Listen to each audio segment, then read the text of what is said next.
Oktober 2021, angin musim timur laut pertama mulai bertiup ke dataran delta Sungai Citarum membawa udara dingin yang menusuk di penghujung musim kemarau. Di Desa Tambak Mekar, sebuah desa pertanian yang terletak di Kabupaten Karawang, Provinsi Jawa Barat, kehidupan masih berjalan dengan tenang dan lambat seperti yang telah berlangsung selama ratusan tahun.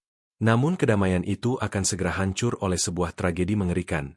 Sebuah kejahatan yang kekejamannya melampaui segala imajinasi penduduk di sana. Pada suatu sore menjelang maghrib, Budi Santoso berusia 32 tahun kembali ke rumah setelah perjalanan dinas hampir seminggu di Banten. Dia adalah seorang insinyur pengawas proyek. Pekerjaannya mengharuskan dia sering meninggalkan rumah. Kali ini saat pulang, hatinya lega dan sedikit bersemangat. Ingin bertemu istrinya Siti Nurhaliza yang berusia 30 tahun. Namun ketika dia mendorong pagar besi yang sudah agak berkarat dan melangkah masuk ke halaman, sebuah keheningan aneh menyambutnya. Rumah sederhana pasangan suami istri itu yang biasanya ramai dengan suara tawa istri, kini sunyi senyap. "Siti sayang, aku sudah pulang." Budi memanggil, tetapi hanya suara angin yang mendesis melewati dedaunan di taman yang menjawab. Dia melangkah masuk rumah, semua masih rapi tertata, tetapi tidak ada seorang pun. Dia masuk ke kamar tidur, kebingungan mulai berubah menjadi kecemasan yang samar. Di atas meja rias, handphone Siti masih tergeletak diam dengan layar hitam pekat. Dia membuka laci lemari, dompet kulit warna merah marun yang dia belikan untuk istrinya sebagai hadiah peringatan pernikahan masih tergeletak rapi di pojok lemari. Semua dokumen pribadi, KTP, kartu ATM dan sedikit uang receh masih utuh. Seorang perempuan mau pergi kemanapun tidak mungkin meninggalkan rumah tanpa membawa tiga benda ini: handphone, dompet dan dokumen pribadi. Firasat membisikkan kepada Budi bahwa ada sesuatu yang tidak beres. Dia tergesa-gesa berlari ke rumah sebelah. Sebuah rumah 3 ruang dengan atap genteng yang lebih tua, terpisah tepat di tepi sebuah kolam air yang luas. Itu adalah rumah ayahnya Pak Rahmat yang berusia 61 tahun. Sejak Ibu Budi meninggal, Pak Rahmat tinggal sendirian di sana, mengurus properti yang telah dibangun seluruh keluarga. Sebuah kolam budidaya buaya. Pak Rahmat sedang duduk di teras rumah. Tangannya memegang rokok kretek, menghisap tembakau dengan suara berderit. Melihat anaknya berlari dengan tergesa-gesa, dia hanya mendongak. Wajahnya agak kaku, tidak seperti kegembiraan yang biasa terlihat. Pak lihat Siti di mana?" Budi bertanya dengan cepat. Suaranya penuh kekhawatiran. "Aku pulang ke rumah tidak melihat dia dimanapun padahal handphone, dompet masih utuh di rumah." Pak Rahmat meniupkan asap tebal, perlahan meletakkan rokok kreteknya. Dia berdeham kemudian bersuara dengan nada kesal. "Oh, istri kamu itu ya? Dia sudah pergi. Siang tadi dia datang ke sini bicara kasar sama saya. Saya marahi beberapa kata lalu dia ngambek marah bertengkar dengan saya lalu pergi. Pasti dia pulang ke rumah orang tuanya ngadu. Perempuan itu melelahkan sekali. Kamu biarkan saja. Beberapa hari lagi kalau sudah tidak marah pasti pulang sendiri." Penjelasan Pak Rahmat terdengar masuk akal untuk sebuah konflik keluarga biasa. Tetapi Budi, orang yang telah hidup bersama istrinya hampir 10 tahun, terlalu memahami karakter Siti. Dia adalah orang yang lembut, agak pemalu, sangat jarang berani bersuara keras kepada mertua. Bahwa dia bertengkar dengan Pak Rahmat sampai harus pergi tanpa membawa apapun adalah hal yang sangat tidak masuk akal. Kecemasan dalam hati Budi semakin besar, dia segera mengeluarkan handphonenya, menekan nomor untuk menelepon orang tua istrinya di kabupaten sebelah. Di ujung sambungan, ibu mertuanya mengangkat telepon. Suaranya terkejut ketika mendengar pertanyaannya, dan dia menegaskan dengan tegas bahwa Siti sama sekali tidak pulang ke sana. Seluruh tubuh Budi seperti membeku. Ayahnya telah berbohong. Atau setidaknya dia telah mengatakan sesuatu yang tidak benar. Siti tidak pulang ke rumah orang tuanya. Lalu dia pergi kemana? Langit mulai menggelap. Awan hitam pekat dari cakrawala bergerak mendekat, pertanda akan datang hujan lebat. Budi tidak punya pikiran lagi untuk menanyai ayahnya lebih lanjut. Tergesa-gesa mengambil sen terbesar, memulai pencarian yang sia-sia. Dia memanggil nama istrinya dengan keras. Suara panggilannya tersesat dalam suara angin yang semakin kencang. Dia menggeledah seluruh taman, berjalan di sepanjang jalan desa, menanyai beberapa tetangga, tetapi semua menggelengkan kepala. Tidak ada seorang pun yang melihat Siti sejak siang tadi. Hujan mulai turun. Awalnya hanya beberapa tetes sporadis lalu dengan cepat menjadi lebat. Tetesan hujan menyapu wajah Budi dengan pedih tetapi tidak ada yang bisa dibandingkan dengan rasa takut yang membesar di dadanya. Dia putus asa kembali ke taman keluarga. Cahaya senter menyapu bolak-balik dalam tirai hujan yang putih. Dia berjalan menuju area kolam budidaya buaya keluarga. Itu adalah sebuah kolam seluas ribuan meter persegi yang dipagari dengan hati-hati menggunakan pagar kawat baja. Ini adalah sumber pendapatan utama keluarganya, tetapi juga tempat yang penuh bahaya. Budi masih ingat dengan jelas nasihat ayahnya. Tidak boleh mendekati tepi kolam, terutama di malam hari. Cahaya senternya menyapu sepanjang tepi pagar baja, menembus tirai hujan yang lebat dan kemudian berhenti di satu titik. Jantungnya seperti berhenti berdetak. Tepat di tepi kolam tergeletak sebuah sandal jepit plastik warna pink di atas genangan rumput yang basah kuyup. Budi langsung mengenalinya. Itu adalah sandal rumah Siti. Dia gemetar melangkah maju, membungkuk mengambilnya. Sandal itu tidak hanya dipenuhi lumpur. Bagian talinya sudah robek seperti telah ditarik dengan kekuatan yang sangat besar. Seluruh tubuh Budi seperti membeku. Dia gemetar menyorotkan senter ke tepi air. Hujan telah mengikis banyak hal tetapi tidak bisa menghapus semua jejak. Tepat di posisi dia menemukan sandal itu, ada bekas geseran panjang yang tercetak dalam di lapisan tanah berlumpur. Rumput di sekitarnya hancur dengan tidak wajar, membentuk jejak samar yang mengarah langsung ke tepi kolam. Sebuah skenario mengerikan yang tidak pernah berani Budi pikirkan tiba-tiba muncul jelas dalam pikirannya. Sandal yang talinya robek, bekas geseran dan sebuah kolam air di mana tidak hanya ada ikan. "Siti sayang, kamu di mana?" Dia berteriak. Suara putus asa menyobek tirai hujan. Tetapi yang menjawabnya hanya suara hujan yang menetes di permukaan kolam yang tenang. Dan dari suatu tempat di tengah kolam terdengar suara percikan air yang berat. Setelah itu keheningan yang mematikan. Budi terjatuh ke rumput basah. Senter terjatuh dari tangannya, menyinari jalur cahaya tanpa jiwa ke permukaan air yang keruh. Rasa takut yang luar biasa telah mencengkeram lehernya. Dia tidak berani melihat ke kolam lagi. Dia merangkak mundur lalu bangkit berdiri, berlari sekuat tenaga pulang ke rumah. Pikirannya benar-benar kosong. Malam itu Budi duduk meringkuk di ruang tamu, tidak bisa memejamkan mata walau hanya sedetik, mendengarkan suara hujan dan suara jam berdentang menunggu keajaiban, tetapi keajaiban tidak pernah terjadi. Begitu langit mulai terang, Budi dengan wajah pucat dan cekung tergesa-gesa berlari ke kantor Polsek Desa Tambak Mekar untuk melaporkan seluruh kejadian. Menerima laporan, polisi Polsek Desa Tambak Mekar segera menyadari keseriusan kasus ini. Sebuah tim kerja desa dengan cepat hadir di rumah Budi. Mereka mencatat keterangannya, kontradiksi dalam perkataan Pak Rahmat dan yang paling penting mereka langsung keluar memeriksa tempat kejadian di tepi kolam. Setelah semalam hujan, bekas geseran sudah memudar banyak tetapi rumput yang hancur dan sandal yang talinya robek masih ada. Seorang anggota polisi desa setelah mengamati dengan teliti memperkuat hipotesis awal. Sangat mungkin saat hujan, Siti keluar ke tepi kolam karena suatu alasan mungkin untuk memeriksa pompa air dan tidak sengaja terpleset jatuh ke bawah. Kolam ini keluarga memelihara, apa Mas Budi? Kepala Polsek Desa bertanya. Suaranya sudah agak khawatir. Budi saat ini tampaknya sudah lebih tenang sedikit. Menjawab dengan suara gemetar. Ya Pak, rumah saya memelihara buaya. Seluruh tim kerja desa terdiam saling memandang. Kasus hilangnya orang ini baru saja beralih ke tingkat bahaya yang sama sekali berbeda. Berapa ekor? Ya, ayah saya bilang 16 ekor. Keheningan yang berat menyelimuti. 16 ekor buaya. Kepala Polsek Desa segera menelepon Pak Rahmat. Pak Rahmat melangkah keluar dari rumah. Wajahnya masih mempertahankan ekspresi cemberut tetapi sekarang sudah bercampur sedikit kebingungan melihat pasukan polisi. Pak Rahmat, kami perlu Bapak konfirmasi. Kepala Polsek Desa berkata langsung, di kolam ini benar sedang memelihara 16 ekor buaya dan bagaimana kondisi mereka? Pak Rahmat mengangguk. Suaranya agak enggan. Benar 16 ekor tapi hanya 13 ekor kecil saja. Sisanya 3 ekor besar jenis buaya muara saya pelihara beberapa tahun ini. Setiap ekor beratnya ratusan kilogram. Mereka sangat ganas tetapi saya sudah memagari dengan hati-hati. Tidak mungkin bisa keluar. 3 ekor buaya besar seberat ratusan kilogram. Mencari seseorang yang jatuh ke kolam sudah merupakan pekerjaan yang sulit. Tetapi mencari seseorang yang jatuh ke kolam air yang berisi 16 ekor buaya, di mana ada 3 monster pemakan daging, adalah tugas yang hampir mustahil dan sangat berbahaya. Kepala Polsek Desa Tambak Mekar segera memahami bahwa kasus ini telah melampaui wewenang dan kemampuan tingkat desa. Dia memerintahkan para anggota polisi untuk menjaga tempat kejadian, tidak membiarkan siapapun termasuk keluarga mendekati area tepi kolam.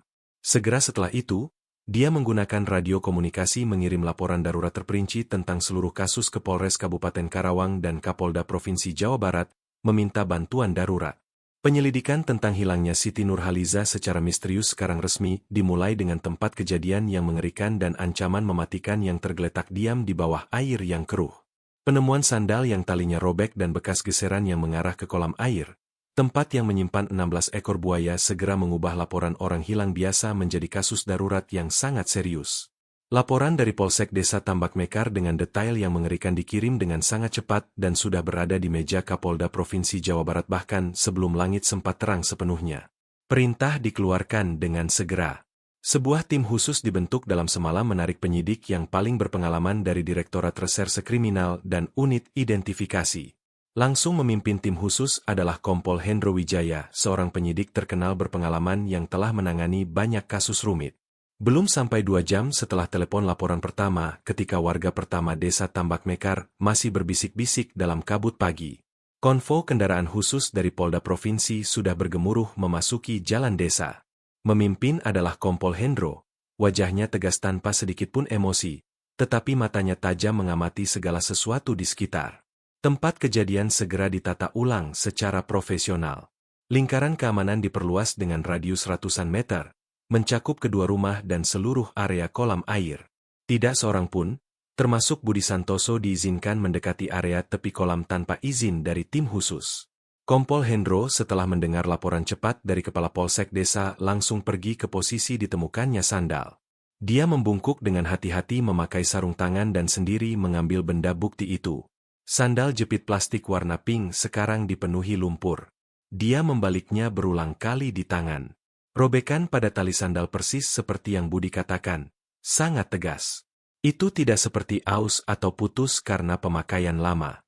Itu seperti telah ditarik dengan kekuatan yang sangat besar sehingga tersobek dari kaki pemakai. Matanya bergerak ke permukaan tanah. Setelah semalam hujan, bekas geseran sudah kabur tetapi masih cukup jelas untuk dikenali. Itu adalah bekas geseran dalam yang dimulai dari tepi rumput, memanjang sekitar lebih dari 1 meter. Rumput di sekitar tidak hanya hancur karena seseorang menginjak tetapi juga tertekan ke bawah, seperti ada benda berat yang diseret atau ada perjuangan di atasnya sebelum terjun ke air. Semua jejak berhenti tiba-tiba di tepi kolam. Kompol Hendro berdiri tegak menatap permukaan kolam, air keruh yang datar dengan tenang yang mematikan. Setelah hujan semalam, permukaan kolam tampak lebih luas. Udara membawa bau amis yang sangat khas, bau binatang karnivora dan lumpur becek. Meskipun ketenangan itu, semua orang yang hadir tahu di bawah air itu mesin pembunuh sedang mengintai. Panggil Pak Rahmat ke sini untuk saya. Kompol Hendro memerintahkan. Suaranya tidak keras tetapi penuh wibawa. Pak Rahmat dalam pakaian kerja yang usang melangkah keluar dengan lamban dari rumah 3 ruangnya. Bertentangan dengan kepanikan dan keputusasaan Budi, Pak Rahmat tampak cukup tenang, kalau tidak mau dibilang agak diam dan tidak senang. Kehadiran terlalu banyak polisi tampaknya membuatnya kesal daripada takut. Pak Rahmat, Kompol Hendro langsung pada masalah. Saya perlu Bapak konfirmasi sekali lagi. Sebagai pemilik kolam, Bapak beritahu kami kondisi pasti kolam ini. Ukuran dan jumlah buaya. Pak Rahmat melirik permukaan kolam lalu menjawab dengan nada ketus. Kolam ini luas sekitar lebih dari 2000 meter persegi. Dalamnya juga tidak tentu, yang dangkal 2 meter. Yang paling dalam di tengah kolam pasti 4-5 meter. Airnya sepanjang tahun keruh karena lumpur. Soal buaya. Pak Rahmat berdecak. Saya sudah bilang ke polisi desa, total 16 ekor. Tapi 13 ekor adalah jenis buaya bibit hanya panjangnya lebih dari 1 meter. Tidak terlalu berbahaya. Yang paling berbahaya adalah 3 ekor indukan. Jenis buaya muara saya pelihara mereka 6-7 tahun ini. Yang paling kecil juga beratnya 1,5-2 kuintal. Yang paling besar saya tidak timbang, tapi pasti lebih dari 300 kilogram. Mereka panjangnya 4-5 meter itu pasti. Meskipun sudah dilaporkan sebelumnya, tetapi ketika mendengar langsung dari mulut pemilik kolam konfirmasinya, semua anggota polisi yang hadir tidak bisa tidak merinding. 3 monster nyata masing-masing seberat ratusan kilogram sedang bersembunyi di bawah air itu. Mereka sangat ganas. Pak Rahmat menambahkan satu kalimat seolah untuk memperingatkan tetapi juga seperti untuk memadamkan harapan. Mereka sudah terbiasa makan daging mentah. Setiap minggu saya selalu membuang ayam dan bebek mati jeroan sapi ke bawah untuk mereka. Mencium bau darah sangat cepat. Kalau Siti itu terpleset jatuh ke sana sejak siang kemarin. Dia menggantungkan kalimatnya, menggeleng, wajahnya tampak pesimis. Maka saya khawatir dicari juga tidak ada yang bisa dicari lagi. Kasihan. Saya sudah bilang berapa kali, jangan mendekati kolam ini. Perkataan Pak Rahmat seperti pisau yang menusuk langsung ke jantung Budi, yang sedang berdiri di lingkaran luar. Dia tersungkur, suara tangisannya terseduh. Tetapi bagi Kompol Hendro, perkataan itu justru memunculkan kecurigaan yang samar. Sikap tenang itu, kesimpulan yang terlalu cepat dari Pak Rahmat tentang tidak ada yang perlu dicari tampak ada yang tidak benar. Sepertinya dia sedang berusaha mengarahkan penyelidikan bahwa ini adalah kecelakaan tragis yang sudah berakhir, tidak perlu diselidiki lagi. Tetapi Kompol Hendro bukan orang yang mudah menyerah. Tugas mereka adalah harus menemukan Siti baik itu orang yang masih hidup, mayat atau bahkan hanya sepotong mayat. Itu adalah tanggung jawab kepada yang hidup dan juga jawaban untuk yang sudah tiada. Dia mengerahkan rapat darurat tim khusus tepat di halaman rumah Budi. Masalah yang dihadapi sangat rumit. Kita tidak bisa mengirim penyelam ke bawah. Seorang petugas dari unit identifikasi bersuara. Itu adalah tindakan bunuh diri, air keruh, lumpur dalam dan 3 ekor buaya raksasa. Tidak ada rencana perlindungan yang layak. Lalu gunakan jaring atau kail besar. Seorang penyelidik lain mengusulkan. Juga tidak bisa. Kompol Hendro menggeleng. Kolam terlalu luas dan dalam. Kita tidak tahu mayat jika ada berada di mana. Menggunakan jaring bisa mengacaukan tempat kejadian di dasar kolam. Dan jika tersangkut salah satu dari 3 monster itu, mereka akan merobek jaring dengan segera. Udara tenggelam dalam keheningan. Mereka menghadapi tempat kejadian yang tidak bisa mereka akses. Pak Kompol, seorang anggota polisi muda dari tim forensik tiba-tiba bersuara. Jika kita tidak bisa masuk, lalu mengapa tidak memaksa mereka keluar? Semua mata tertuju padanya. Maksud kamu apa? Maksud saya, dia berkata agak malu-malu tetapi tegas. Kita keringkan air kolam. Ketika air kering buaya akan kehilangan keunggulan. Mereka akan menjadi lebih lambat di darat. Saat itu kita bisa mengorganisir pasukan untuk mengendalikan mereka. Setidaknya 3 ekor yang paling besar. Ketika kolam sudah aman, kita bisa melakukan pencarian di bawah lapisan lumpur. Usulan ini segera mendapat perhatian dari Kompol Hendro. Ini adalah rencana yang sangat mahal, memakan waktu dan juga sangat berbahaya. Tetapi tampaknya ini adalah satu-satunya pilihan yang layak. Mengeringkan sebuah kolam seluas 2000 meter persegi, kedalaman rata-rata 3 meter. Wakil Kepala Unit Identifikasi bergumam, kita perlu pompa air berdaya besar dan akan memakan waktu setidaknya seharian. Apakah kita punya cukup tenaga dan peralatan untuk mengendalikan 3 ekor buaya seberat ratusan kilogram? Seseorang lain khawatir. Mereka bukan anak kucing. Kompol Hendro mengangkat tangan memberi isyarat agar semua diam. Dia sudah memutuskan. Ini satu-satunya pilihan. Dia berkata dengan suara tegas. Waktu tidak menunggu kita. Penderitaan keluarga korban juga tidak bisa menunggu. Dan keadilan juga begitu. Saya perlu bagian logistik segera menghubungi untuk mengerahkan setidaknya 4 pompa air berdaya besar. Hubungi Dinas Pertanian dan Pembangunan Pedesaan, minta mereka mengirim tim BKSDA atau ahli dari peternakan buaya manapun. Orang-orang yang punya pengalaman tempur membawa perlengkapan lengkap. Senapan bius, jerat, jaring khusus. Brimob siapkan pasukan, siap mendukung dari luar. Kita akan mengubah tempat ini menjadi lokasi proyek. Dia berbalik ke Budi. Mas Budi, kami perlu Anda menyediakan generator jika ada untuk menjalankan pompa dan kami perlu kerjasama penuh dari ayah Anda. Perintah disampaikan. Seluruh mesin mulai beroperasi dengan mendesak. Hanya dalam waktu belum sampai 2 jam, truk besar sudah berbaris memasuki desa Tambak Mekar. 4 pompa air industri besar, jenis yang khusus digunakan untuk mengatasi banjir diturunkan. Sebuah generator cadangan berdaya tinggi juga dibawa. Suara mesin menyala bergemuruh. Para teknisi dengan cepat memasang pipa. 4 selang raksasa, Diameter sampai 20 cm dimasukkan ke 4 sudut kolam. Suara pompa serentak mengaum, menekan semua suara lain. 4 kolom air keruh hitam pekat warna lumpur mulai disemprotkan, dialirkan ke parit pembuangan yang mengalir di sepanjang sawah. Sementara itu, tim lain juga sudah hadir. Itu adalah tim reaksi cepat dari BKSDA Provinsi terdiri dari 6 orang, membawa peralatan khusus, senapan bius dengan tabung suntik besar, gulungan tali sebesar lengan, jaring parasut super kuat dan tongkat panjang dipasangi jerat dari kabel baja. Mereka berdiri di tepi, diam-diam menyiapkan senjata. Mata tidak lepas dari permukaan kolam, menunggu waktu yang tepat. Pertempuran dengan waktu dan dengan monster air telah resmi dimulai. Semua orang menahan napas menunggu.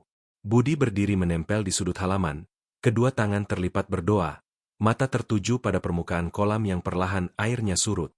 Di sampingnya, Pak Rahmat juga berdiri dengan tangan dilipat di dada.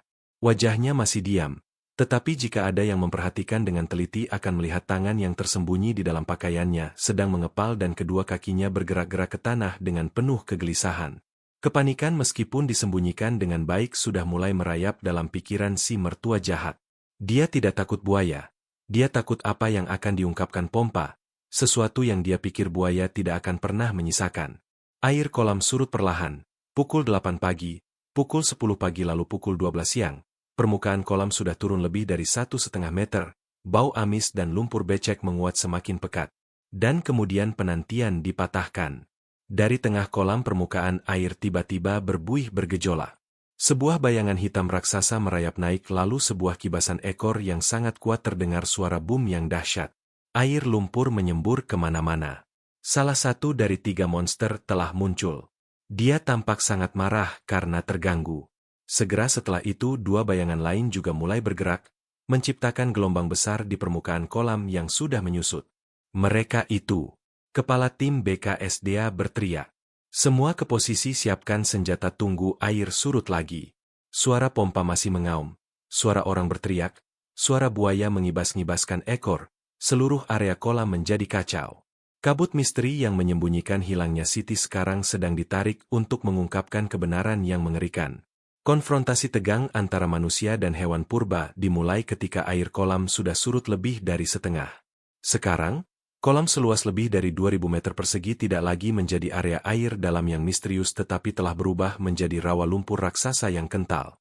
Air hanya tinggal setinggi perut, lapisan lumpur hitam pekat di bawahnya sangat tebal, mengeluarkan bau busuk menyengat dari limbah organik, kotoran buaya dan bau amis lumpur kolam yang mengendap. Kehilangan keunggulan kedalaman dan ruang, 3 ekor buaya raksasa telah muncul sepenuhnya. Mereka tidak lagi bersembunyi, mereka menjadi ganas dan marah. Terpojok di genangan air dangkal, mereka merayap bolak-balik, punggung yang kasar berbintil seperti lempengan batu purba menonjol di atas permukaan lumpur.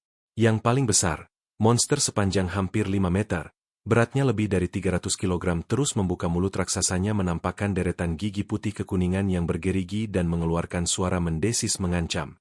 Suara itu begitu dingin sampai membuat bulu kuduk merinding. 2 ekor sisanya meskipun lebih kecil juga tidak berhenti mengibas-ngibaskan ekor dengan kuat, menciptakan gelombang lumpur yang menyembur kemana-mana, siap menyerang apapun yang mendekat. Sudah saatnya, kepala tim BKSDA berteriak, bahkan menutupi suara pompa yang masih mengaum. Air sudah cukup dangkal, tim penembak ke posisi prioritas indukan dulu. 3 orang petugas BKSDA dengan senapan bius khusus di tangan mereka, hati-hati maju ke tepi kolam memilih posisi tembak yang paling aman. Mereka berlutut 1 kaki, menahan napas mengambil bidikan. Target mereka adalah bagian kulit yang lebih lunak di belakang leher dan samping tubuh binatang itu. Suara pup kering terdengar, tabung suntik berisi dosis obat bius sangat kuat melesat pergi, menancap dalam kelapisan kulit berbintil buaya indukan. Diserang tiba-tiba, monster itu mengaum dengan marah. Dia berbalik, menggigit keras ke udara lalu melesat ke arah tepi, menciptakan gempa kecil di genangan lumpur. Tetapi dia sudah terlambat. 2 tembakan lagi, 1 dari senapan kedua dan 1 tembakan tambahan dari senapan pertama menancap tepat di pinggangnya. Binatang raksasa itu mulai sempoyongan. Dia mencoba merayap pergi tetapi dosis obat penenang sangat kuat sudah mulai bekerja. Dia hanya bisa menguap sangat lebar lalu perlahan tergeletak diam. Hanya ekornya sesekali bergerak sedikit. Indukan sudah rubuh beralih ke 2 ekor sisanya. Kepala tim memerintahkan. Pekerjaan dengan 2 ekor buaya itu berlangsung lebih cepat. Mereka tidak sebesar dan tampaknya juga lebih ketakutan ketika melihat indukan terjatuh. Hanya butuh tambahan 15 menit dengan 4 suntikan lagi, kedua ekor buaya seberat ratusan kilogram sisanya juga sudah tergeletak diam dalam lumpur. Tetapi keheningan ini lebih menakutkan. Tim BKSDA masih belum berani turun. Mereka harus menunggu tambahan 10 menit lagi untuk memastikan obat bius sudah benar-benar meresap. Tim jerat bersiap. 6 pria dengan tongkat panjang di tangan mereka. Ujungnya dipasangi jerat dari kabel baja super kuat, mulai mengarungi lapisan lumpur kental, tenggelam sampai lutut. Mereka hati-hati mendekati monster terbesar. Meskipun dia sudah dibius tetapi insting seekor pembunuh masih ada. Dia bisa bangun kapan saja. 2 orang di depan dengan 2 tongkat dengan lihai memasukkan lingkaran jerat dari kabel baja melewati moncong panjang penuh gigi binatang itu. Mengencangkan kabel baja dengan erat, mengunci mulut mematikan binatang itu. Seketika, 4 orang sisanya menyerbu masuk. Ada yang menggunakan tali mengikat erat kedua kaki belakang, ada yang menggunakan kabel lain mengikat erat ekornya. Hanya ketika binatang itu sudah terikat seperti batang kayu, tidak ada kemampuan lagi untuk melawan mereka baru berani menghela napas lega. Pekerjaan serupa diulangi dengan 2 ekor buaya sisanya. Butuh hampir 1 jam berjuang di lapisan lumpur dalam, tim BKSDA baru menyelesaikan tugas. 3 monster air, 3 penguasa kolam ini sekarang sudah tergeletak tak berdaya di tepi terikat erat. 13 ekor buaya kecil sisanya melihat para indukan ditangkap sudah terlalu ketakutan. Hanya bisa berdesakan di sudut kolam yang paling dalam tidak berani bergerak. Mereka sementara tidak lagi menjadi ancaman. Pemandangan kacau dari penangkapan sementara mereda. Sekarang, memberi tempat untuk keheningan yang lebih berat. Keheningan kebenaran yang akan segera terungkap. Sebuah tenda terpal darurat tim forensik didirikan tepat di tepi halaman tidak jauh dari tepi kolam. Kompol Hendro Wijaya berdiri di sana. Wajahnya gelap karena matahari dan angin tetapi matanya tidak lepas dari 3 binatang raksasa yang sedang tergeletak bernapas tersengal. Budi Santoso dibimbing oleh para anggota polisi ke sebuah kursi, duduk di jarak yang cukup jauh tetapi masih bisa melihat segalanya. Dia gemetar, kedua tangannya saling bertautan, mulutnya tidak berhenti bergumam berdoa. Dan di sudut lain, Pak Rahmat juga berdiri di sana, melipat tangan di dada, bersandar pada batang pohon. Wajah diamnya tidak ada lagi, digantikan dengan ketegangan maksimal. Wajahnya pucat pasi, keringat bercucuran di dahi meskipun langit sudah sore dan udara cukup dingin. Dia terus melirik dari 3 ekor buaya ke Kompol Hendro, lalu melirik ke arah anaknya, matanya penuh kegelisahan dan ketakutan. Dokter forensik kepala, seorang pria tua berkacamata melangkah ke samping Kompol Hendro. Lapor Pak Kompol, kami sudah siap. Sesuai arahan, kita akan melakukan bedah di tempat, mulai dari yang terbesar. Kompol Hendro mengangguk. Laksanakan. Kita perlu tahu. Buaya terbesar seberat lebih dari 300 kg, dengan lebih dari 10 anggota BRIMOB bergabung tenaga, diseret naik ke selembar terpal nilon besar, diletakkan tepat di depan tenda forensik. Dokter forensik kepala memakai sepasang sarung tangan karet tebal, jenis yang digunakan dalam kedokteran hewan, lalu memakai lagi sepasang sarung tangan bedah tipis di luar. Dia mengambil pisau bedah khusus, mata pisau panjang dan tajam. Dia menarik napas dalam-dalam lalu bertindak. Lapisan kulit perut buaya meskipun lebih lembut dari kulit punggung tetapi masih sangat tebal dan kuat. Dokter harus menggunakan kekuatan sangat besar mengiris garis panjang dari dada ke perut binatang itu. Ketika rongga perut dibuka, bau busuk asam dari asam lambung dan makanan yang membusuk langsung menyembur naik. Begitu menyengat sampai membuat beberapa anggota polisi muda yang berdiri dekat harus mundur menutup mulut. Lambung buaya itu besar seperti kantong raksasa. Dokter forensik menggunakan penjepit bedah sangat panjang. Jenis penjepit yang dengan hati-hati memasukkan jauh ke dalam, mulai mengaduk mencari. Semua orang menahan napas. Suara pompa sudah diperintahkan untuk dimatikan sementara. Hanya tersisa suara napas berat dan suara angin mendesis melewati dedaunan. Ada sesuatu? Dokter tiba-tiba berhenti. Dia hati-hati menarik keluar gumpalan berdaging lengket penuh cairan lambung kuning keruh dan potongan makanan yang belum tercerna habis, mungkin tulang, ayam, bebek. Dia meletakkan gumpalan itu ke dalam baki medis stainless steel. Seorang teknisi muda segera membawa baki itu ke keran air, mulai membilas dengan hati-hati. Dan kemudian ketika lapisan cairan lambung terhanyut, benda-benda di dalamnya mulai terlihat. Itu adalah potongan kain.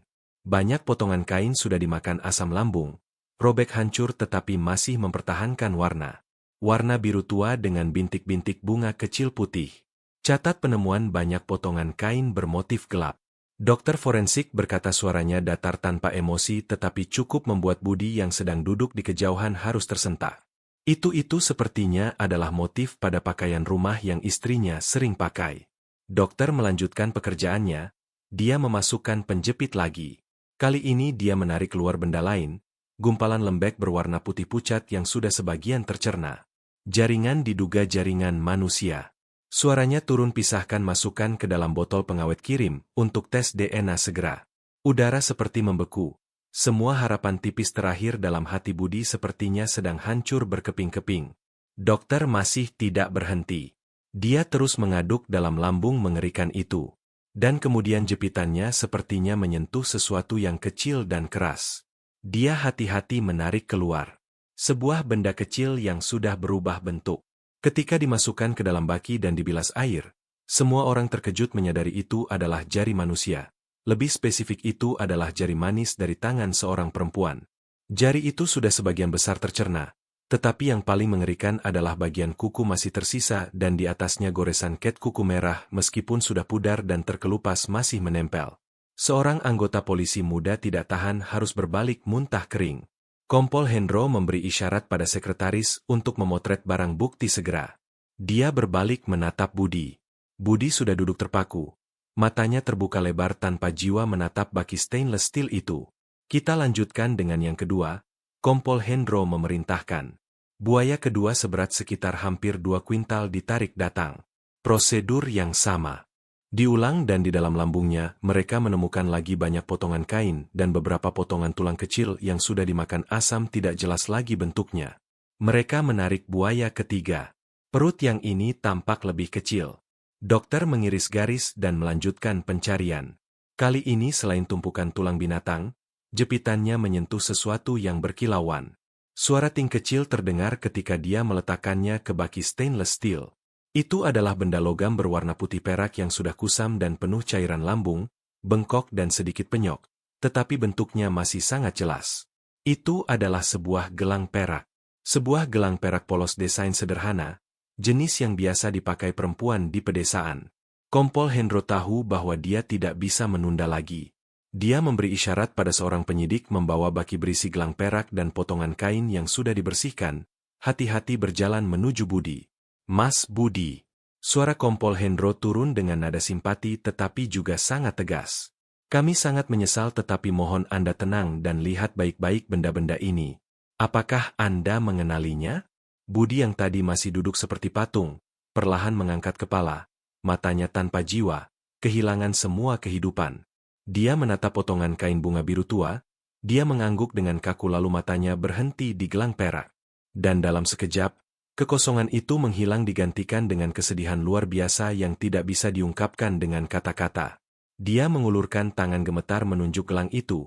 Gelang itu dia tergagap.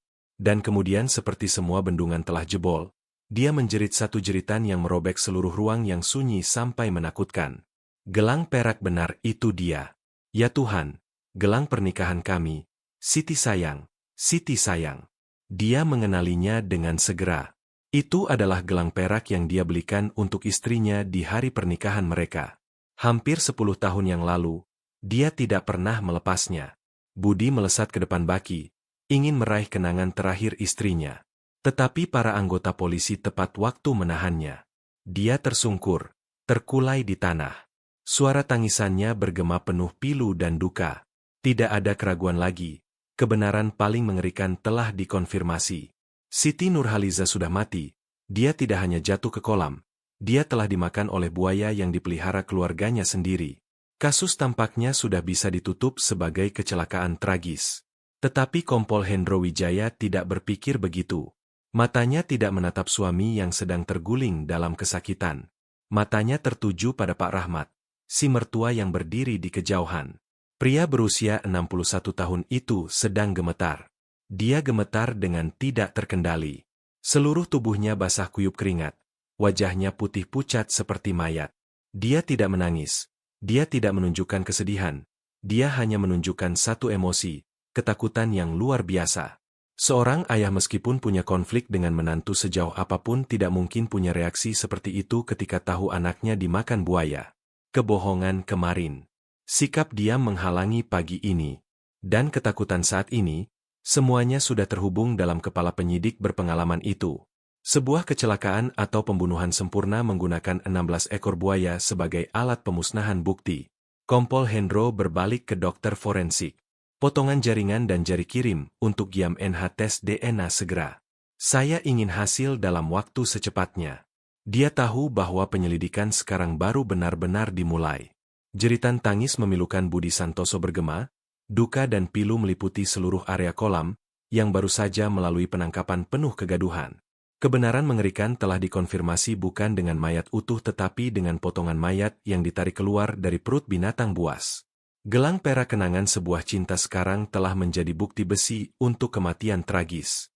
Bagi sebagian besar orang yang hadir di tempat kejadian, termasuk para anggota polisi muda, kasus tampaknya sudah bisa ditutup.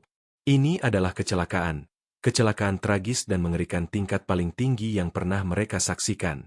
Siti Nurhaliza karena alasan tertentu telah keluar ke tepi kolam, terpleset, jatuh ke bawah dan menjadi mangsa 16 ekor buaya. Semua tampak sudah sangat jelas. Budi setelah jeritan sampai kehabisan tenaga pingsan dan dibawa petugas medis masuk ke rumah untuk dirawat. Area tepi kolam tenggelam dalam suasana berat dan suram. Suara napas tersengal 3 ekor buaya raksasa yang sudah diikat erat. Suara gemerisik lirih tim BKSDA ketika mereka menyuntikkan obat penenang tambahan dan suara bisik-bisik penuh ketakutan dari kerumunan di kejauhan. Hanya ada satu orang yang tidak percaya cerita sudah berakhir. Kompol Hendro Wijaya berdiri tidak bergerak. Matanya tidak lepas dari satu titik. Dia tidak menatap anak laki-laki yang sedang terguling dalam kesakitan. Dia menatap tajam pada si ayah Pak Rahmat. Pria 61 tahun itu masih berdiri bersandar pada batang pohon, tetapi ketenangan diam di awal sudah hilang sepenuhnya. Sebaliknya, bahkan dari jarak puluhan meter, Kompol Hendro masih bisa melihat jelas dia sedang gemetar. Dia tidak menangis, dia tidak menunjukkan sedikit pun kesedihan di depan kebenaran yang baru dikonfirmasi. Dia hanya gemetar. Kedua rahangnya seperti beradu dan wajah putih pasi basah kuyup keringat meskipun cuaca akhir musim kemarau sudah dingin. Seorang ayah meskipun punya konflik dengan menantu sejauh apapun, meskipun membenci menantu sampai tingkat manapun tidak mungkin punya reaksi seperti itu ketika tahu anaknya dimakan buaya. Mereka bisa senang, bisa dingin, tetapi tidak mungkin ketakutan. Ini adalah ketakutan maksimal seorang penjahat, bukan reaksi orang tidak bersalah. Kebohongan dia kemarin bahwa Siti bertengkar lalu pulang ke rumah orang tua, sikap diam dan ketus berusaha mengarahkan kejadian ke arah kecelakaan tidak perlu dicari pagi ini. Dan kepanikan maksimal yang dia tunjukkan saat ini. Semua potongan puzzle itu sudah terhubung dalam kepala penyidik berpengalaman itu. Belum selesai. Kompol Hendro berkata, suaranya rendah hampir berbisik kepada wakilnya. Saya tidak percaya ini kecelakaan. Dia berbalik ke dokter forensik kepala, orang yang baru menyelesaikan penyegelan sampel bukti, potongan jaringan dan jari kirim untuk tes DNA segera. Saya ingin hasil dalam waktu sesingkat mungkin. Dia berbalik ke Komandan Brimob. Kalian terus jalankan pompa, keringkan semuanya. Sampai hanya tersisa lapisan lumpur kental. Saya ingin balik kolam ini. Buaya sudah makan. Tetapi saya tidak percaya mereka makan habis. Pasti masih ada. Pasti masih ada. Perintah dikeluarkan, suara pompa yang sempat berhenti mengaum kembali. Pencarian berlanjut. Tetapi kali ini tujuannya bukan hanya menemukan mayat tambahan tetapi untuk menemukan bukti pembunuhan. Air kolam terus disedot. Sampai akhir sore, kolam seluas 2000 meter persegi sekarang telah berubah menjadi rawa lumpur raksasa, hitam pekat berlumpur. Lapisan lumpur kental setebal sampai 1 meter, mengeluarkan bau busuk yang menyengat. Kompol Hendro memberi isyarat.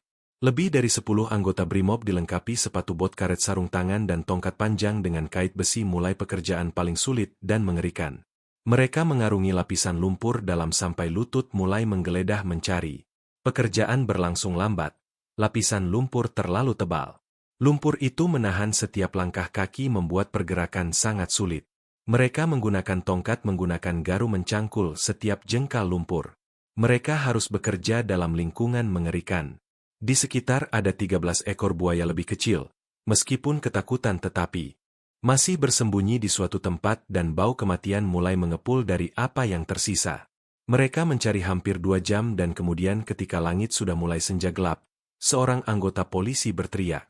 Ada sesuatu di sini, sangat keras tetapi bukan batu. Dia berteriak menunjuk genangan lumpur dekat area saluran pembuangan kolam. Kompol Hendro dan tim forensik segera mengarungi ke sana. Mereka menggunakan tangan hati-hati menyingkirkan lapisan lumpur kental ke samping. Sebuah benda besar yang sudah berubah bentuk perlahan terlihat. Itu bukan potongan mayat kecil. Itu adalah bagian tubuh manusia, mungkin dari pinggang ke bawah. Sudah dicabik buaya dengan mengerikan. Banyak bagian daging besar sudah hilang sampai terlihat tulang panggul. Tetapi masih ada di sana. Terkubur dalam di lapisan lumpur mungkin karena terlalu berat atau karena buaya belum sempat makan habis. Pemandangan ini sekali lagi mengonfirmasi kematian Siti. Bagian mayat yang berubah bentuk segera dibawa ke tepi, dimasukkan ke kantong mayat khusus dan dibawa langsung ke pusat forensik. Pencarian berakhir ketika langit sudah gelap gulita. Kolam sudah dibalik tetapi tidak menemukan apa-apa lagi. Sekarang, semua harapan tertuju pada laboratorium. Pagi hari berikutnya, hasil tes DNA dikirim. Persis seperti prediksi, semua sampel bukti, potongan jari, potongan jaringan yang ditemukan dalam lambung 3 ekor buaya dan bagian mayat besar yang ditemukan di bawah lapisan lumpur semua cocok 100%. Semuanya adalah milik Siti Nurhaliza. Kasus sudah dikonfirmasi tetapi juga saat ini, detail penting lain dari laporan Giam NH forensik awal dikirim ke tangan Kompol Hendro. Detail ini segera memperkuat kecurigaannya.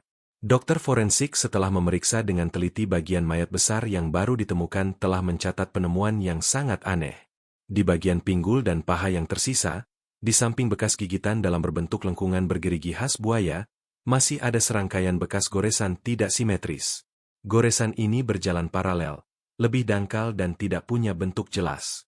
Mereka sama sekali tidak mirip dengan jejak serangan dari buaya.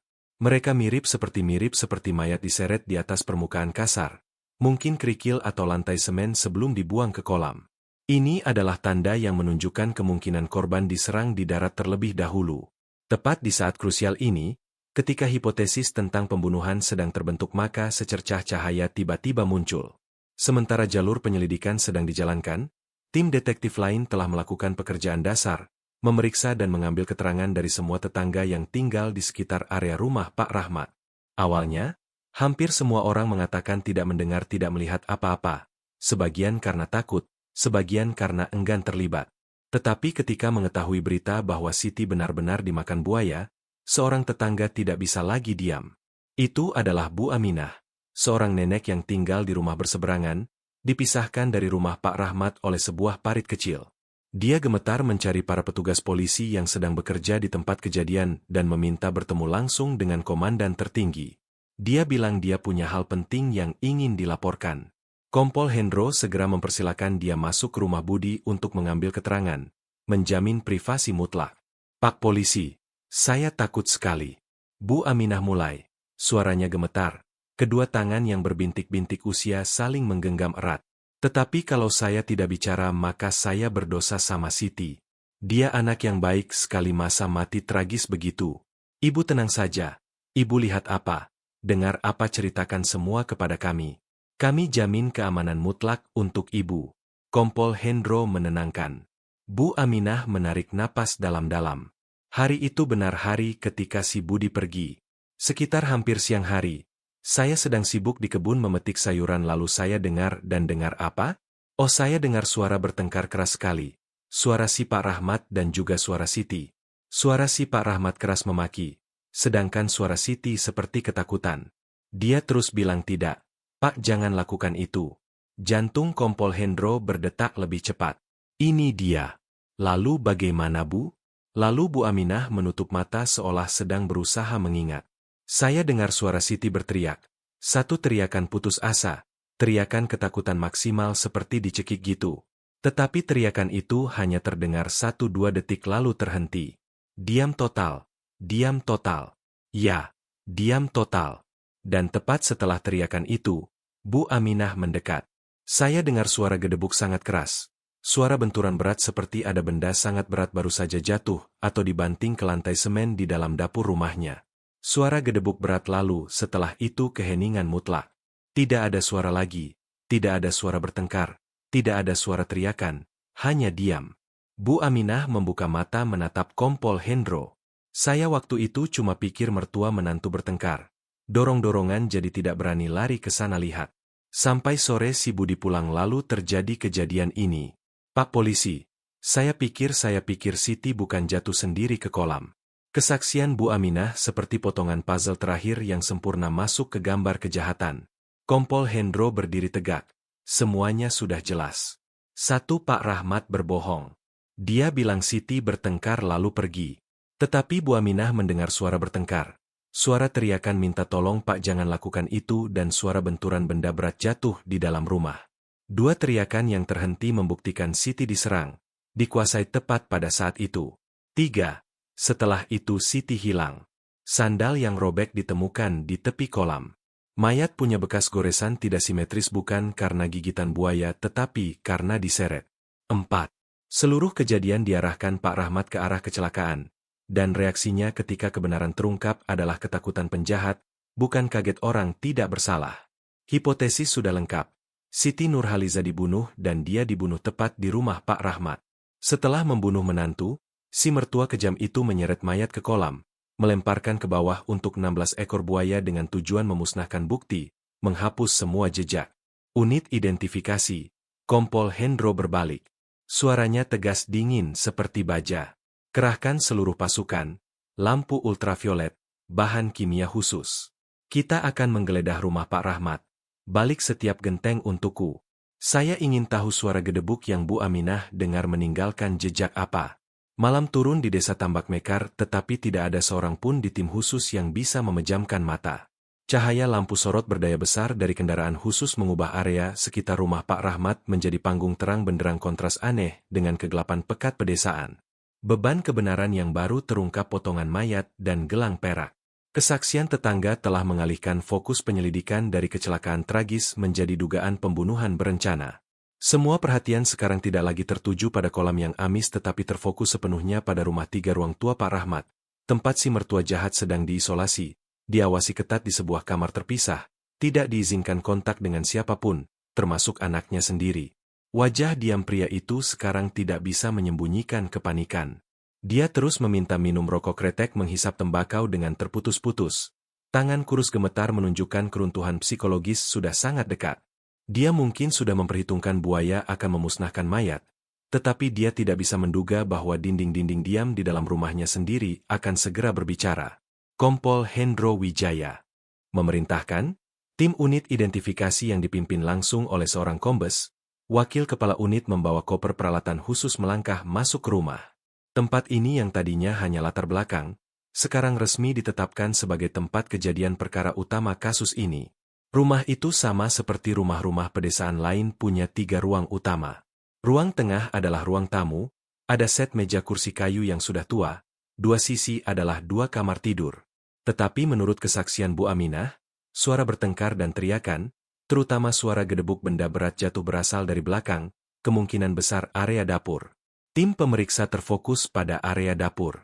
Itu adalah sebuah dapur beratap fiber semen tersambung dengan badan rumah utama. Lantai dapur di plester semen terlihat bersih dengan tidak wajar. Di tengah dapur ada meja kayu besar. Jenis meja yang biasa digunakan untuk memotong daging, membuat pesta. Semua dari panci, wajan, mangkuk sumpit tertata rapi. Ini terlalu bersih.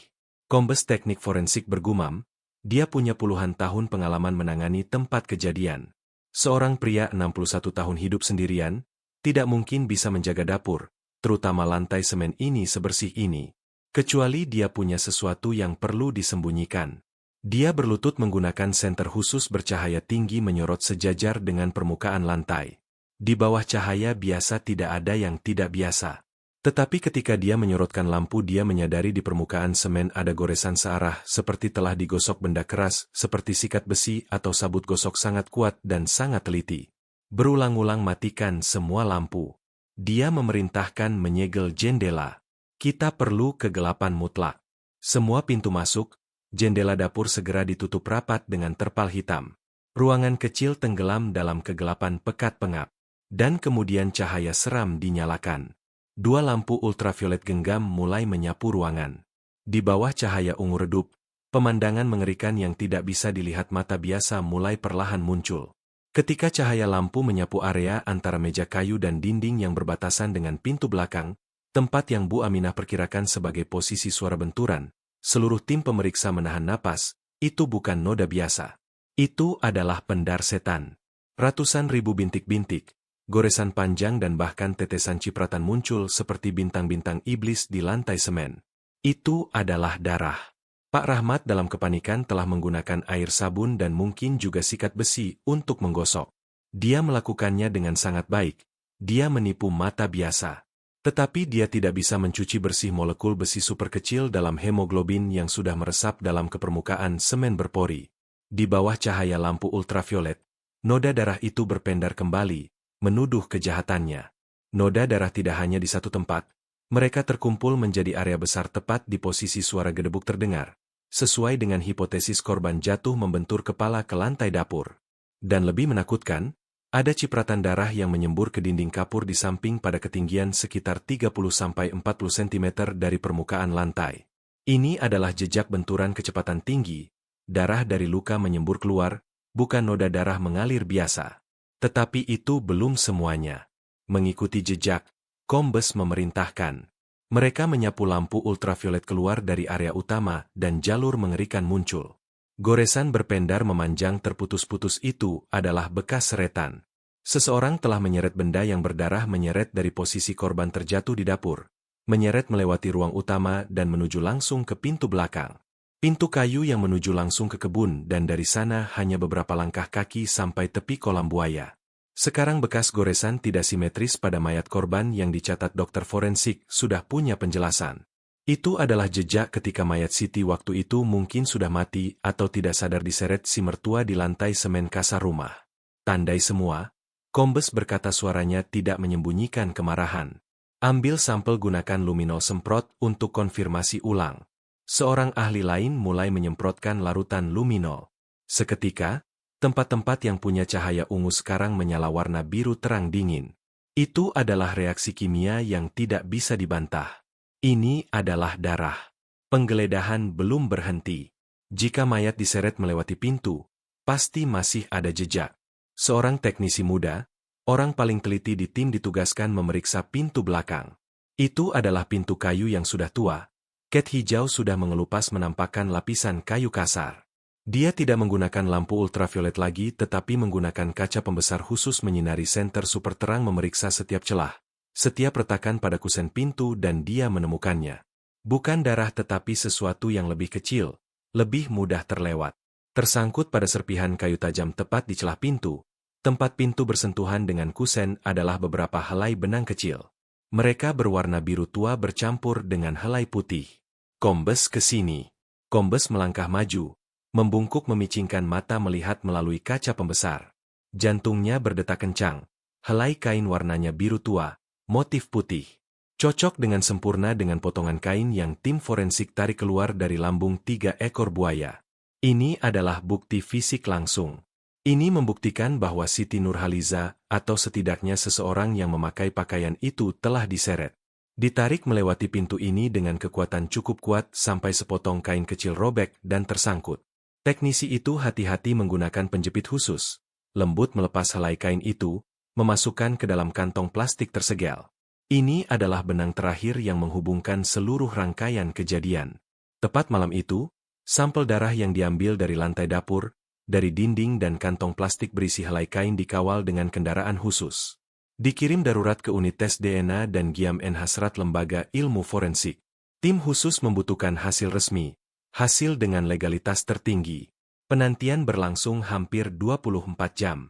Sepanjang waktu itu, Pak Rahmat tetap ditahan. Dia mulai menjadi benar-benar panik. Dia tidak lagi diam tetapi mulai berteriak. Memaki menuntut dibebaskan. Dia bilang polisi menahan orang melawan hukum bahwa dia tidak bersalah. Tetapi kegelisahannya hanya semakin mengungkap ketakutan di dalam.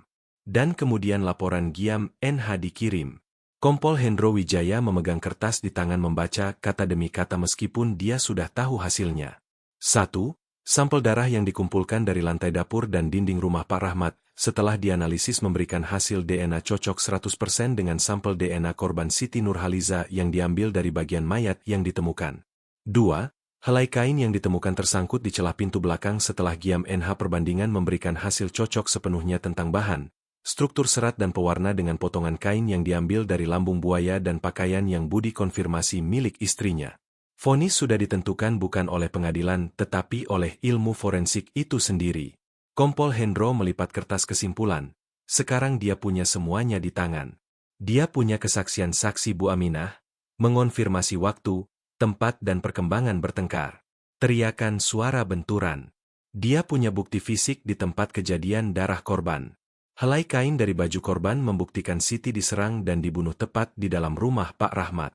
Dia punya jejak logis, bekas seretan dengan sinar ultraviolet di dalam rumah, bekas goresan tidak simetris pada mayat, bekas geseran dan sandal robek di luar tepi kolam, membuktikan proses pemusnahan mayat. Dan dia punya hasil akhir kejahatan potongan mayat di perut buaya dan di bawah dasar kolam. Semua pembelaan sudah menjadi tidak berarti. Hipotesis tentang kecelakaan telah dihancurkan, tidak tersisa satu pecahan pun. Ini adalah kasus pembunuhan yang ditutupi dengan cara pemusnahan bukti paling mengerikan. Kompol Hendro menjepit map Giam NH di ketiak. Dia tidak terburu-buru, dia membiarkan Pak Rahmat duduk menunggu di ruang interogasi tambahan 1 jam lagi. 1 jam dalam keheningan, dalam kegelisahan, kepanikan ketika tahu bahwa seluruh tempat kejadian kolam air sudah dibalik dan rumahnya juga sudah digeledah. Itu adalah pukulan penyiksaan psikologis yang perlu untuk membuat benteng pertahanan terakhir dia harus goyah sampai dasarnya. Ketika pintu ruang interogasi terbuka, Pak Rahmat tersentak. Pria 61 tahun, orang yang 2 hari lalu masih mempertahankan wajah diam ketus, sekarang terlihat menyedihkan, rambut acak-acakan, keringat membasahi punggung baju, kedua mata merah, bengkak berleleran karena kurang tidur dan ketakutan. Dia tidak lagi pemburu. Dia adalah binatang yang sudah terpojok di sudut kandang. Kompol Hendro masuk, diikuti 2 penyidik dan seorang sekretaris. Dia tidak langsung duduk, dia berjalan langsung ke depan Pak Rahmat, membanting map Giam NH ke meja. Suara kering map kertas membentur meja kayu membuat Pak Rahmat tersentak. Pak Rahmat, Kompol Hendro mulai. Suaranya tidak keras tetapi dingin dan tegas bergema di 4 dinding. Bapak telah berbohong kepada kami. Bapak telah berbohong kepada anak Bapak dan Bapak telah menyusun sandiwara yang sangat buruk. Saya berbohong apa? Pak Rahmat tergagap berusaha menguat terakhir kali. Saya sudah bilang semua. Siti jatuh ke kolam itu kecelakaan. Bapak sudah lihat. Buaya itu. Benar. Kami sudah lihat. Kompol Hendro memotong dia. Matanya tajam seperti pisau. Kami sudah lihat potongan pakaiannya di perut buaya. Tetapi kami juga melihat helai kain dari pakaian yang sama tersangkut di celah pintu belakang rumah Bapak. Bapak jelaskan bagaimana tentang ini? Wajah Pak Rahmat memucat. Dia membuka mulut mau bilang sesuatu tetapi tidak bisa berkata. Bapak bilang Siti bertengkar lalu marah pergi. Kompol Hendro terus menekan. Orang yang pergi. Mengapa meninggalkan semua handphone, dompet dan dokumen pribadi? Bapak jelaskan bagaimana? Saya tidak tahu. Mungkin dia terburu-buru sampai tidak sempat berteriak ketika diserang buaya. Oh, Kompol Hendro menaikkan alis. Tetapi kami punya saksi. Tetangga Bapak Bu Aminah. Dia sudah dengar. Dia dengar suara bertengkar. Dia dengar suara menantu Bapak berteriak, Pak jangan lakukan itu. Dia dengar satu teriakan putus asa penuh ketakutan. Dan tepat setelah itu dia dengar suara gedebuk sangat keras seperti ada benda berat jatuh. Semua suara itu keluar dari dalam dapur rumah Bapak. Tepat setelah itu keheningan. Bapak jelaskan bagaimana tentang keheningan itu Pak Rahmat? Pak Rahmat mulai gemetar. Dia menggeleng dengan gila. Nenek tua itu pikun. Dia tuli. Salah dengar. Tidak ada teriakan apa-apa. Dia bisa salah dengar. Kompol Hendro mengangguk dengan aneh. Telinga manusia bisa salah dengar tetapi ilmu pengetahuan tidak pernah berbohong. Dia membuka map mengambil foto pertama. Sebuah foto close-up lantai semen di dapur rumah Pak Rahmat di bawah lampu ultraviolet. Foto itu menyala terang dengan warna biru setan, penuh bintik-bintik dan goresan panjang. Pak Rahmat Bapak telah menggosok lantai dapur Bapak dengan sangat teliti, sangat bersih. Seorang pria 61 tahun hidup sendirian masa bisa menjaga dapur sebersih itu. Sungguh patut dipuji.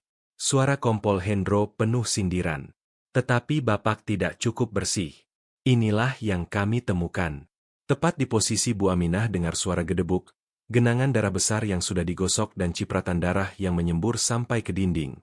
Darah, darah ayam. Saya potong ayam. Pak Rahmat berteriak, berusaha berpegang pada pelampung hayalan. Darah ayam. Kompol Hendro tertawa dingin. Dia mengeluarkan kertas kedua, hasil tes DNA, lembaga ilmu forensik. Sampel darah yang diambil di lantai dapur dan dinding dapur rumah Bapak cocok 100% dengan sampel DNA menantu Bapak. Darah Siti Nurhaliza. Ayam mana Bapak yang punya DNA Siti? Pak Rahmat. Pak Rahmat terpaku. Dia seperti dipukul palu tak kasat mata tepat di ubun-ubun. Dia tidak bisa percaya. Dia sudah menggosok. Dia sudah pakai sikat besi dan sabun. Dia sudah siram air puluhan kali. Bagaimana mereka bisa menemukan? Dan Bapak tidak berhenti di situ. Kompol Hendro melanjutkan rangkaian bukti yang tidak bisa dibantah. Setelah Siti jatuh, Bapak menyeretnya. Kami menemukan goresan darah, bekas seretan yang berpendar di bawah lampu, memanjang dari dalam dapur melewati ruang utama dan berhenti tepat di pintu belakang. Pintu yang menuju kolam buaya, bekas goresan tidak simetris pada bagian mayat yang kami temukan di kolam. Kompol berkata suaranya hampir mengaum.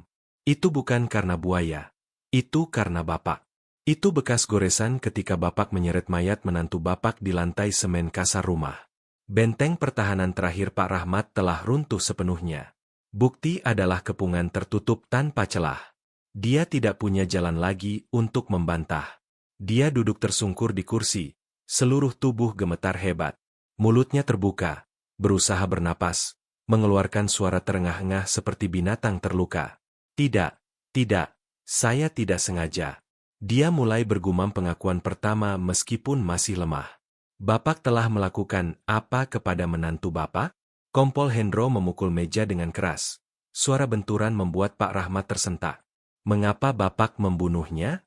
Katakan seluruh kebenarannya. Dan kemudian seperti bendungan yang jebol, Pak Rahmat melepaskan semuanya. Dia memeluk kepala yang sudah setengah memutih, tersungkur di meja dan mulai menangis. Tangisannya bukan penyesalan tetapi ketakutan, keputusasaan orang yang tahu dia tidak punya jalan hidup lagi. Dia mulai bercerita pengakuannya terputus-putus tertahan isakan membangun kembali seluruh tragedi mengerikan siang hari yang menentukan itu. Dia mengaku bahwa semua dosa bermula dari nafsu. Sejak istri meninggal, anak selalu pergi dinas jauh. Dia harus hidup sendirian di rumah luas. Di samping ada menantu muda cantik yang sedang di usia 30 tahun paling matang. Dia mulai memperhatikan menantu. Dia mulai punya pikiran sakit inses. Kesepian usia tua ditambah hasrat yang tidak tersalurkan perlahan mengubahnya menjadi setan. Hari itu ketika tahu pasti anaknya Budi sedang di Banten dan baru pulang beberapa hari lagi, dia tidak bisa menahan diri lagi. Dia sudah minum beberapa gelas arak dari pagi. Pengaruh alkohol membuat nafsunya semakin membara. Saat siang hari, dia melihat Siti sedang sibuk sendirian di dapur rumahnya. Dia berdalih minta tolong Siti datang ke rumahnya lihat termos air yang rusak. Siti tanpa curiga senang hati mengikuti mertua ke rumah sebelah. Ketika Siti baru melangkah masuk dapur, dia langsung mengunci pintu belakang. Siti mulai merasa ada yang tidak beres. Termos air mana Pak? Dia bertanya. Dia tidak menjawab. Dia maju. Tubuhnya berbau alkohol kuat. Kamu di rumah sendirian tidak bosan ya nak? Dia berkata dengan suara serak lalu dia menyerang. Dia memeluk Siti dari belakang. Pak lakukan apa ini? Lepaskan saya. Siti panik berusaha meronta. Tetapi dia sudah kehilangan akal. Ayah anak kita senang-senang sedikit. Si Budi tidak akan tahu. Dia mulai merobek pakaiannya. Ini tepat saat Bu Aminah dengar suara bertengkar. Siti dalam kepanikan maksimal berteriak. Tolong saya. Pak jangan lakukan itu. Lepaskan saya. Dia melawan dengan keras. Dia pakai seluruh tenaga mencakar wajah leher si mertua. Dan kemudian dia berteriak satu teriakan putus asa. Teriakan terakhir yang Bu Aminah dengar. Perlawanan Siti, teriakannya tidak membuat dia sadar. Sebaliknya itu membuatnya gila. Nafsu berubah menjadi kemarahan. Ditolak menantu, dicakar, dia merasa dihina. Kamu berani teriak? Kamu berani melawan saya? Dia mengaum. Dalam kegilaan, dia pakai seluruh tenaga memegang kedua bahu Siti, mendorongnya keras. Suara gedebuk terdengar, Siti jatuh terlentang ke belakang. Dia tidak memperhitungkan. Kepala bagian tengkuk Siti membentur tepat di tepi meja kayu keras seperti batu, meja yang dia pakai untuk memasak. Teriakan terhenti. Siti tergeletak tidak bergerak di lantai semen. Darah mulai mengalir dari luka belakang kepala melebar. Si mertua terpaku, pengaruh alkohol seperti menghilang, hanya tersisa ketakutan. Dia menggoyangnya terus-menerus. Siti tidak bergerak lagi.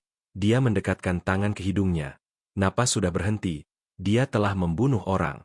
Dia duduk bersimpuh di lantai, gemetar. Dia tahu dia telah melakukan kejahatan keji, tetapi kemudian menurut pengakuan paling mengerikan, pikiran yang lebih sakit dari pembunuhan muncul. Siti sudah mati. Dia tidak bisa melawan lagi. Dia menatap tubuh menantu yang tergeletak di sana.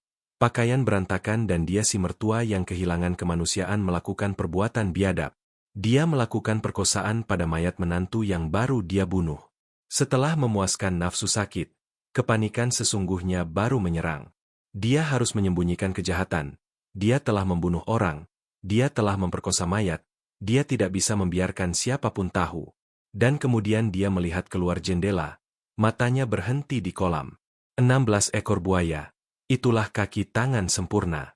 Mereka akan makan habis, tidak akan ada jejak. Dia mulai rencana pemusnahan bukti. Dia pakai sabut, pakai sikat, pakai sabun, dengan gila menggosok genangan darah di dapur. Dia lap dinding, dia siram air terus-menerus.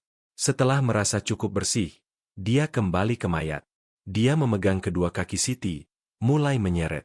Dia menyeret mayat dari dalam dapur melewati ruang utama ke pintu belakang. Dia tidak sadar bahwa helai kain di baju korban tersangkut serpihan kayu di pintu dan robek tertinggal. Dia menyeret mayat melewati kebun sampai tepi kolam. Dia pakai seluruh tenaga pria 61 tahun, mengangkat mayat dan melempar keras ke genangan air dalam. Suara biur terdengar. Dia dengar suara mendidih berbuih. Suara kibasan hebat buaya ketika mereka mencium bau darah segar.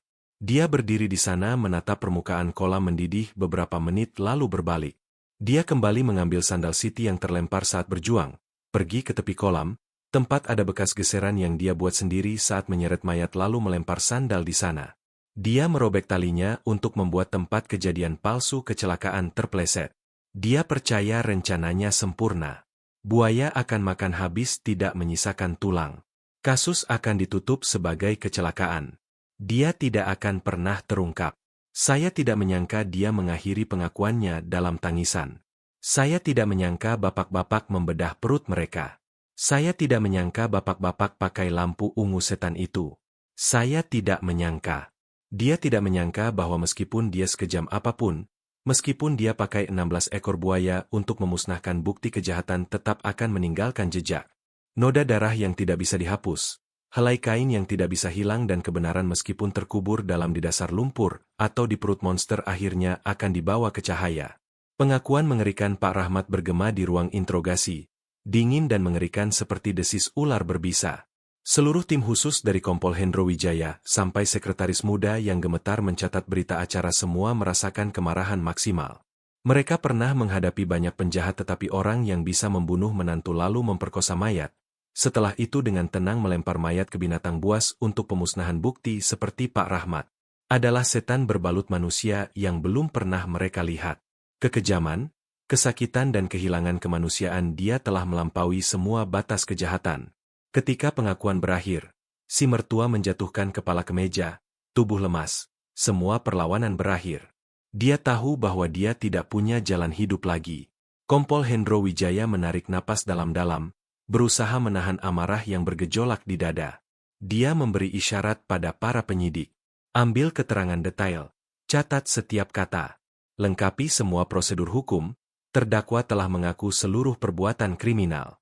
Tepat malam itu, Badan Penyidik Kriminal Polda Provinsi Jawa Barat mengeluarkan keputusan penetapan kasus, penetapan terdakwa dan melaksanakan perintah penahanan darurat terhadap Pak Rahmat atas 2 dakwaan sangat serius, dakwaan pembunuhan dan dakwaan perkosaan. Dengan perbuatan biadabnya, dia masih harus menghadapi dakwaan ketiga, dakwaan yang jarang disebutkan tetapi sangat akurat. Dakwaan pelanggaran mayat. Kebenaran kasus setelah terungkap telah menyebabkan gempa sesungguhnya tidak hanya di Desa Tambak Mekar, tetapi juga menyebar ke seluruh Provinsi Jawa Barat. Masyarakat tidak bisa percaya. Pria 61 tahun, orang yang mereka temui setiap hari, ternyata bisa menjadi setan sakit seperti itu. Rumah Pak Rahmat dan kolam buaya segera menjadi lokasi terkutuk, tempat yang tidak seorang pun berani mendekat bahkan di siang hari.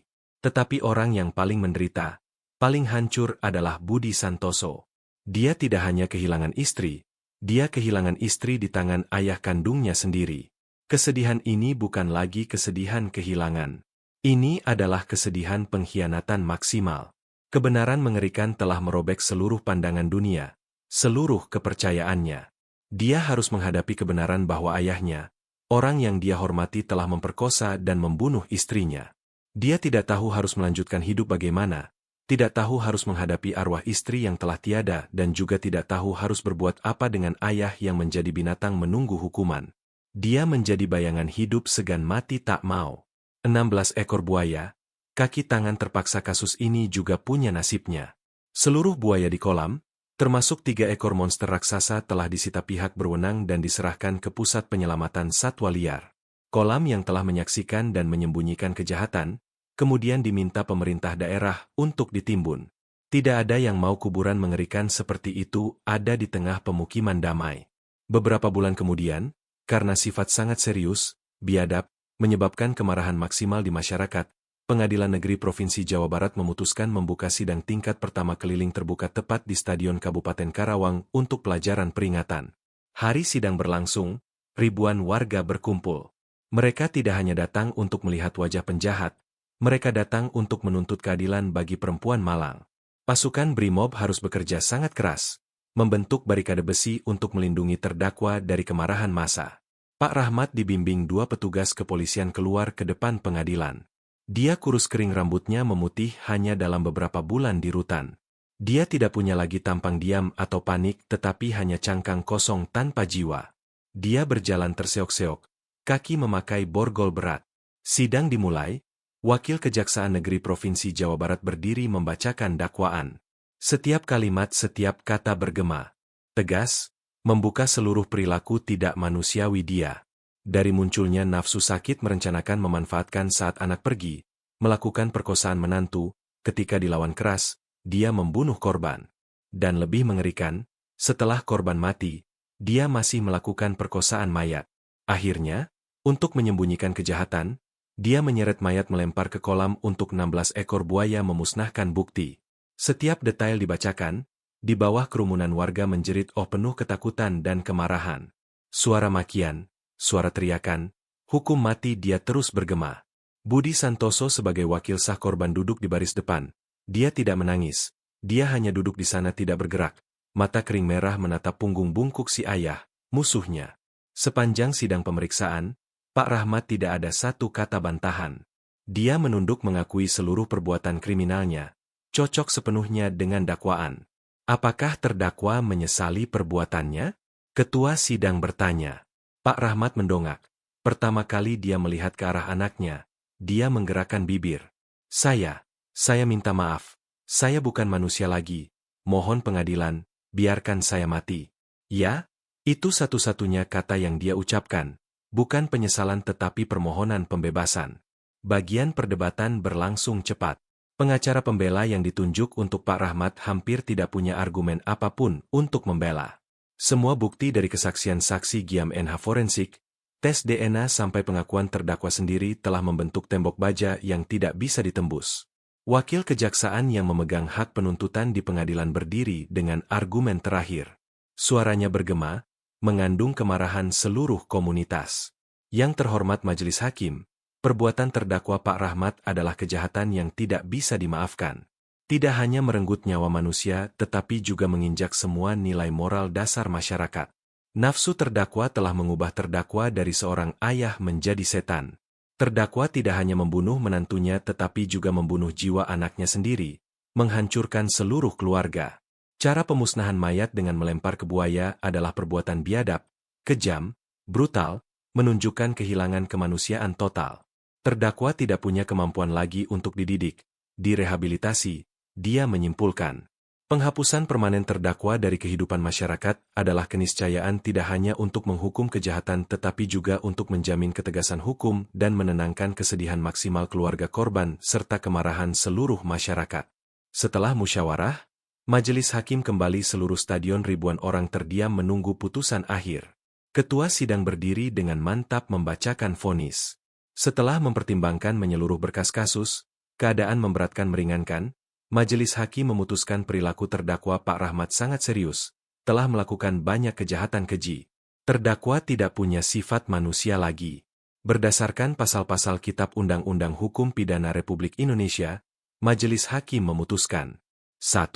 Menyatakan terdakwa Pak Rahmat melakukan kejahatan pembunuhan, dihukum hukuman mati. 2. Menyatakan terdakwa Pak Rahmat melakukan kejahatan perkosaan, dihukum seumur hidup. 3. Menyatakan terdakwa Pak Rahmat melakukan kejahatan pelanggaran mayat, dihukum 5 tahun penjara. Gabungan hukuman untuk ketiga dakwaan, ketua sidang memukul palu kayu dengan keras, memaksa terdakwa Pak Rahmat harus menjalani hukuman tertinggi hukuman mati. Vonis baru dibacakan, seluruh stadion seperti meledak, tepuk tangan, sorak-sorai menuntut keadilan bergema. Orang tidak senang tetapi orang merasa lega, karena setan akhirnya harus menerima harga yang setimpal. Pak Rahmat berdiri di sana mendengar vonis hukuman matinya. Dia hanya menutup mata. Dia dibawa ke mobil tahanan pergi ke tempat terakhir hidupnya. Budi Santoso setelah mendengar vonis diam-diam berdiri memeluk foto almarhum istrinya pergi. Dia mendapat keadilan untuk istri tetapi dia juga kehilangan segalanya. Kasus ditutup tetapi kesedihan dan luka yang ditinggalkan untuk orang yang masih hidup, untuk seluruh desa Tambak Mekar akan ada selamanya. Seperti peringatan mengerikan tentang jurang kejahatan yang bisa bersembunyi tepat di dalam orang-orang paling dekat.